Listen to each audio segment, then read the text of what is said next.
Hər vaxtınız xeyirli olsun. Bura Abşeron rayon Qobu qəsəbəsidir. Gördüyünüz kimi Oba marketdir. Mən nə ilə bağlı danışacağım? Söhbət 5-3 köpükdə 4. Söhbət bu günləri bazara gələn, mağazaya gələn vətəndaşların konkret allanmasıdır. Demək, məsələ nədir? Gəlmişəm, demək, bir tane salafan makaron almışam, 1 manat edir. Demək, bir dənə yağ almışam, 1 manat 35 qəpik, 2 manat 35 qəpik.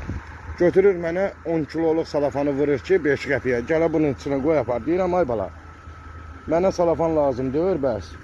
Mənə ağ salafan verdi, sadə salafan ver. Bu iki şeyi ora qoymaq ayıbdır.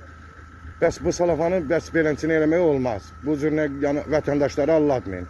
Deyir, bizə Oba market deyir, icazə verməyib ki, deyir, biz götürək ağ salafandan mal verək, sataq, neynəyək. Vətəndaşı bu qədər allatmaq olmaz, alıcını bu qədər allatmaq olmaz.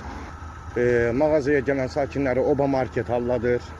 Oba market konkret başdan ayağa fırıldaqla məşğuldur. Bax, indi baxın, buradakı Emil marketdir. Əgər marketçi qanun işləyən, bu da Emil market. İndi gidirik Emil marketə, həmən şeyləri buradan alaq. İndi görək nə cür salafan verir. Baxaq. Bunları vurar sizə, zəhmət olmasa.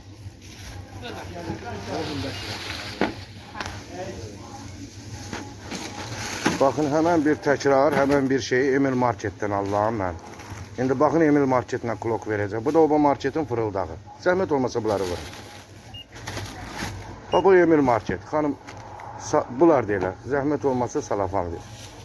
Emil marketində özünə məxsus, bir dənə mən oradan yekə salafan verərsin. Özünə məxsus bir salafanı var, baxın.